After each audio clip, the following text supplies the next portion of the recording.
Hello everyone, this is my second video for the topic controlling. In my previous video, I already taught you about the controlling concept, the features and natures of controlling, the advantages and limitations of controlling. And in this video, I will teach you about controlling process and the relationship between planning and controlling. So let's talk about our first topic of this video, that is controlling process. So controlling process comprises of 5-6 steps which a manager takes to control the activities of the organization. So let's see what is the first step of controlling process. So first step of controlling process is setting performance standards, or you can say setting up of standard. So सबसे पहला हमारा controlling process का step है, यहाँ पे हम standard set करते हैं. स्टैंडर्ड मीन्स टारगेट और the yardstick against which the actual performance is measured.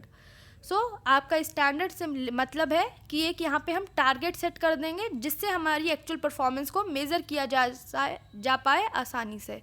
और standards must be achievable because high or very high standards which cannot be achieved are of no use for the organization. And one more thing, standards must be set up keeping in mind the resources of the organization too. And standards can be set in both quantitative as well as qualitative terms.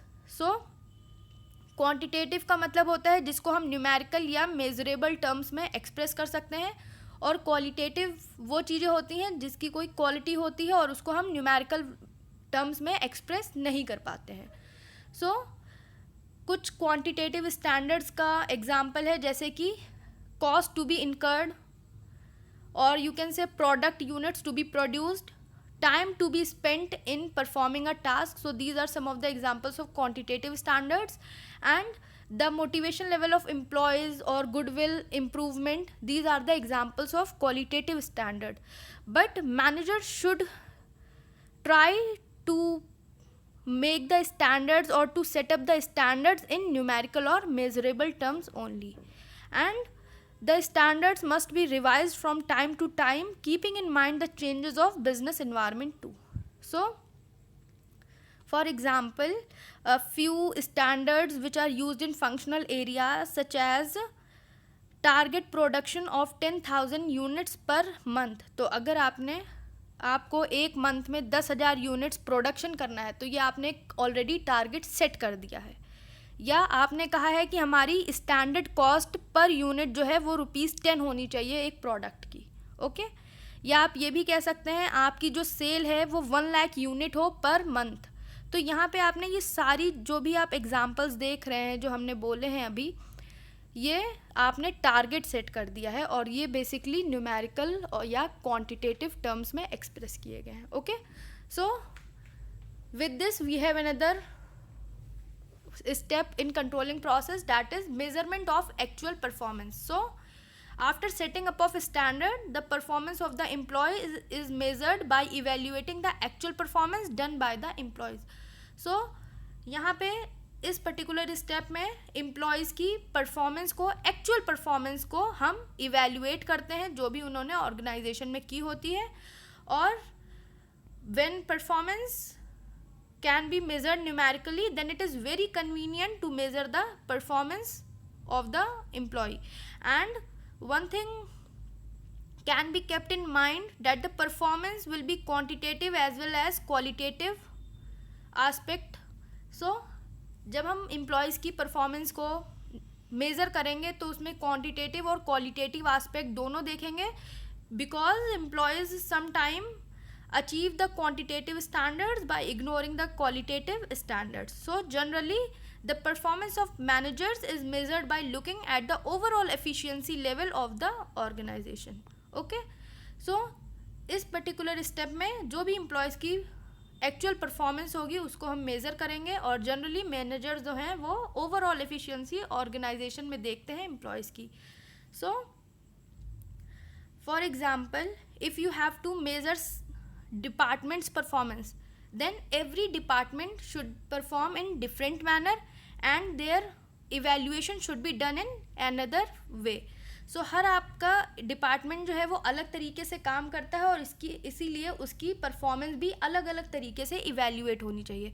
For example, the performance of research and development department is measured by change in technology and updation of production department. और if you have to see the performance of financial department, then you can measure it by checking the solvency and liquidity ratio, etc. So the performance of every department must be measured periodically in short period of time. Okay, so after this step we will compare actual performance with standards. So जब आपने actual performance major कर ली है तो अब आप क्या करेंगे, you will compare the actual performance with the pre-planned performance, or you can say set standards. So if there is match in both the controlling function ends there only. So अगर आपकी दोनों actual performance और planned performance compare करने पे match हो जाती है तो यहाँ पे आपकी कंट्रोलिंग फंक्शन जो है वो ख़त्म हो जाएगा. But if there is a mismatch और deviation, then the manager tries to find out the extent of deviation. अगर यहाँ पे आपका एक्चुअल परफॉर्मेंस और प्लान परफॉर्मेंस में कोई डेविएशन आता है, deviation means the difference between the actual performance and the plan performance. So if any deviation occurs, then manager tries to find out till which extent of deviation is done. So कितना deviation हुआ है ये देखता है, and he sees that if the deviation is minor then it should be ignored, but if the deviation is more, then timely actions must be taken. Okay, so after seeing that there is deviation, manager will analyze the deviations. So all the deviations need not to be brought to the notice of the top management. So a range of deviations should be established and only cases beyond this range should be brought to the knowledge of top level management. So हम लोगों ने पहले deviations देख लिए हैं कि नहीं है, और उसके बाद डेविएशंस को हम क्या करेंगे, हम दो कैटेगरीज में डिवाइड करेंगे. पहली कैटेगरी वो जिसमें हम उन डेविएशंस को रखेंगे, उन डेविएशंस को कैटेगराइज करेंगे जिन्हें हमें बहुत ही अर्जेंटली अटेंड करना है, और दूसरी कैटेगरी वो जिसमें हमारे डेविएशंस माइनर होंगे और उन पे हमें ज़्यादा ध्यान नहीं देना है.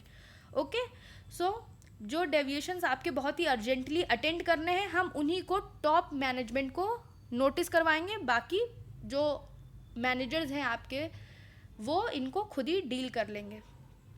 So these two categories must be controlled by two of the following way, that is critical point control and management by exception. So these two ways, critical point control and management by exception, should be used by a manager to control deviations. So critical point control क्या होता है? So critical point control means keeping focus on some key areas, and if there is any deviation in these key areas, then it must be attended urgently. So key areas are those which have impact on whole organization. Okay, so critical point control में जो particular key areas होते हैं, हम उन्हीं पे focus करते हैं, क्योंकि इन key areas में अगर कोई भी deviation आता है तो हमारे पूरे organization पे impact पड़ता है. See, for example, if there is increase in the production cost by ₹5 per unit, or you can say with this there is increase in postal cost of ₹20, then on which you will focus? You will focus on cost of the postal cards, or you will focus on the production cost? It is very common that you will only focus on the cost of the production and you will find out the reasons for increase in cost of production, as it will affect the profit and future revenue of the organization. Whereas about postal cost, it will be incurred rarely and managers have no control over the postal card cost, because managers जो हैं वो postal cards नहीं बना रहे हैं, ये आप बाहर से ही परचेज कर रहे हैं, पर जो भी प्रोडक्शन कॉस्ट आ रही है उस पर मैनेजर ज़्यादा फोकस करेगा. Okay, so our another way of controlling deviation is management by exception. So exception means you have to exclude. So management by exception says that the deviations which are beyond the specific range should only be handled by managers and minute or minor deviations can be ignored. So manager जो हैं वो minute या minor deviations को ignore कर देते हैं और उन्हीं डेविएशंस को देखते हैं जो कि एक पर्टिकुलर रेंज को से ज़्यादा होती हैं. Okay, for example see if production cost increases by ₹2. Okay, आपकी प्रोडक्शन कॉस्ट जो है वो खाली ₹2 से बढ़ी है, then it can be ignored. But if it increases more than ₹2, then managers must try to find out the reasons for such increase. After identifying the reasons for deviation which need immediate attention. Okay?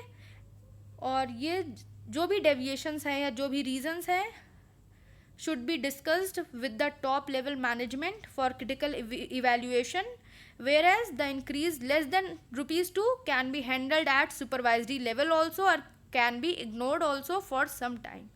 So basically manager should not waste his time and energy in finding solutions for minor deviations, rather he should concentrate on removing deviations of high degree. Okay, with this we have another step, that is taking corrective actions. So on comparing actual performance with planned performance, manager will come to know about the deviations between plan and actual performance. So the next step is to know the reasons for such deviation and try to remove deviations in future. So जब आपने deviations को देख लिया है कि क्या deviations है, now you will find out the reasons for deviation and you will try to remove the deviations in future. And the manager take measures to bring back everything on the track that is according to plan. So जब आपको deviations के बारे में पता चल चुका है तो आप यहाँ पे कुछ करेक्टिव मेजर्स लेंगे जिससे कि आपकी सारी चीज़ें ट्रैक पे वापस आ जाए और आपकी प्लान्ड और एक्चुअल परफॉर्मेंस दोनों मैच हो जाए. See the manager must take the corrective measures only by finding the root cause of the deviation and try to remove that cause particularly. For example, if the deviation is due to inefficient performance, then manager take measure to improve the performance by sending the employees for training. Or you can say if the delay in performance is due to fault in machinery, then manager will get the machine repaired.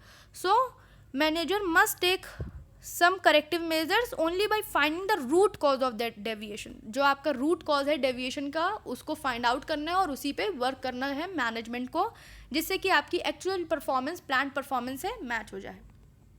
Okay, so with this we have sixth point in, or you can say sixth step in controlling process. वैसे तो आपका ये controlling process in 5 steps में यहाँ तक का complete हो जाता है, but नए टाइम पे फीडबैक जो है वो बहुत ज़रूरी होता है.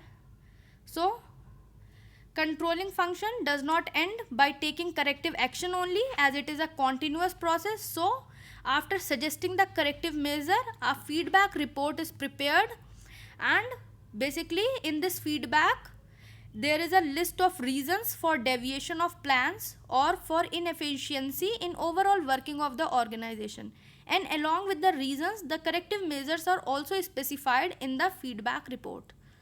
So आपके इस feedback में list होती है उन सारे deviations की और उन सारे reasons की जिनकी वजह से उन सारे प्लान्स में जो भी डेविएशंस आए हैं उन सारे रीजंस के बारे में लिखा होता है और ऑर्गेनाइजेशन की वर्किंग में जो भी इनएफिशिएंसी आई है उनके बारे में लिखा होता है और उन डेविएशंस को लेकर के क्या करेक्टिव मेजर्स लिए गए हैं उन सारी चीज़ों के बारे में फीडबैक रिपोर्ट में लिखा होता है. Basically feedback act as a base to establish the standard for next year and controlling process again starts from first step. So feedback जो है आपका एक बेस की तरह एक्ट करता है और ये नेक्स्ट ईयर के लिए स्टैंडर्ड आपके बना देता है या टारगेट बना देता है. तो यहाँ पे आपकी कंट्रोलिंग प्रोसेस फिर से स्टार्ट हो जाती है फर्स्ट स्टेप से.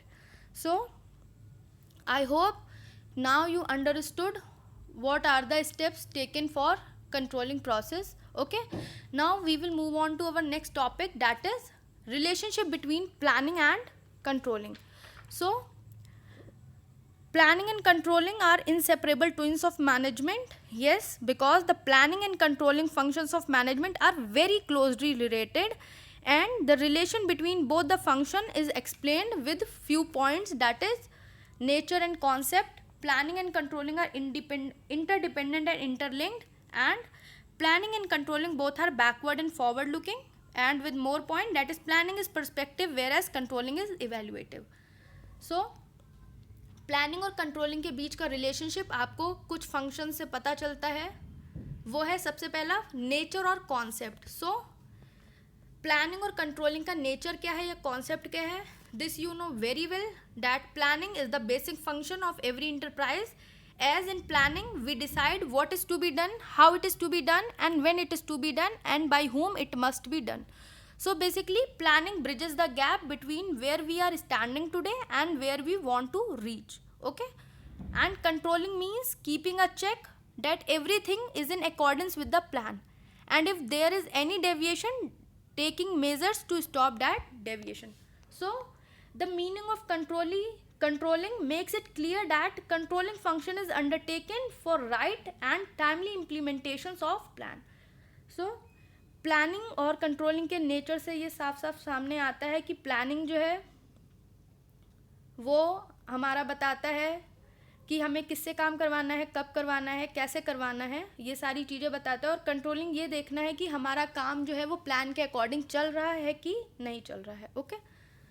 Another relationship between planning and controlling is viewed by planning and controlling are interdependent and interlinked. So planning and controlling function always coexist and have to exist together as one function depends on the other. So planning and controlling जो है वो एक दूसरे पे depend होते हैं. Let's see how.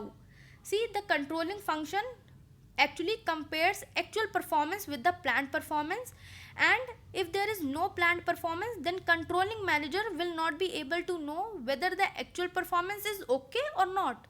So the base for comparison or the yardstick, or you can say the target to check, is given by planning function only to controlling function. So आपका जो भी बेस है comparison के लिए वो आपको planning ने ही दिया है कंट्रोलिंग फंक्शन को. And on the other hand, the planning function is also dependent on controlling function, as plans are not made only on paper, but these have to be followed and implemented in the organization too. So the controlling function makes sure that everyone follows the plan strictly. So continuous monitoring and check in controlling function makes it possible that everyone follows the plan. So आपका जो भी plan बनता है वो paper पे होता है, पर उसको सही से इम्प्लीमेंट करवाना ये काम कंट्रोलिंग फंक्शन का होता है. So in this way both the functions are interlinked and interdependent. As for successful execution of both the functions, planning and controlling must support each other. Okay. With this we have another point for showing the relationship between planning and controlling, that they are both forward and backward looking. So in my previous video you already know that how controlling is backward and forward looking. So in this we will see planning is also backward and forward looking. So basically what happens, planning is backward looking because planning is guided by past experiences and feedback report of controlling function. So आपका जो planning है वो backward looking इसलिए है क्योंकि planning जो है वो आपके पास्ट एक्सपीरियंसेस या कंट्रोलिंग फंक्शन ने जो फीडबैक रिपोर्ट दी है उसी से गाइड हुआ है, उसी ने उसको स्टैंडर्ड्स दिए हैं. And planning is forward looking also because plans are prepared for future. तो आपके प्लान्स जो हैं वो फॉरवर्ड लुकिंग भी होते हैं क्योंकि प्लान्स हमेशा फ्यूचर के लिए ही प्रिपेयर किए जाते हैं. So in this way planning is both backward and forward looking. But controlling is also backward and forward looking, as in controlling you measure the actual performance with the planned performance. So to measure the actual performance with planned performance, the manager have to look back to the performance which they have already done. So जो कुछ पहले वो कर चुके हैं वो उसी को देखते हैं. And controlling is forward looking because it seeks to improve future results on the basis of experience gained in past. So controlling आपकी फॉरवर्ड लुकिंग इसलिए है क्योंकि खाली आपने कंपैरिजन जो किया है पास्ट परफॉर्मेंस में उस पर बेस नहीं करता है। यहाँ पे आप फ्यूचर में ये भी देखते हैं, सजेस्ट करते हैं मेजर्स जिससे कि आपके फेलियर जो हुआ है प्लान का वो रिमूव हो सके। इसीलिए ये फंक्शन क्या करता है, आपके प्लान को आपकी एक्चुअल परफॉर्मेंस से मैच कराता है फ्यूचर में। Okay, so in this way planning and controlling both are backward and forward looking. So with this we have another relationship between planning and controlling, that planning is prescriptive in nature whereas controlling is evaluative. So planning is basically is an intellectual process which involves lot of thinking, comparison to prescribe a particular course of action for achieving goals. On the other hand, controlling evaluate or check whether desired course of action is followed or not. So planning में आप intellectual process है जहाँ पे आप बहुत ढेर सारी thinking करते हैं और एक पर्टिकुलर कोर्स ऑफ एक्शन को सोचते हैं जिससे कि आपके ऑर्गेनाइजेशन गोल अचीव हो सके। और कंट्रोलिंग जो है वो इवेल्युएट करता है, चेक करता है कि आपका जो भी एक्शन लिया गया है वो प्लान को फॉलो कर रहा है या नहीं। So in conclusion you can say that planning and controlling can not be separated as these two are supplementary functions which support each other for successful implementation or execution of both the function. As planning makes controlling effective and efficient whereas controlling improves future planning. So with this I hope कि आपको controlling process और relationship planning और controlling का समझ में आया होगा। और please go through your books, read it from there, and if you still have doubts or queries regarding this video, please ask your queries to me.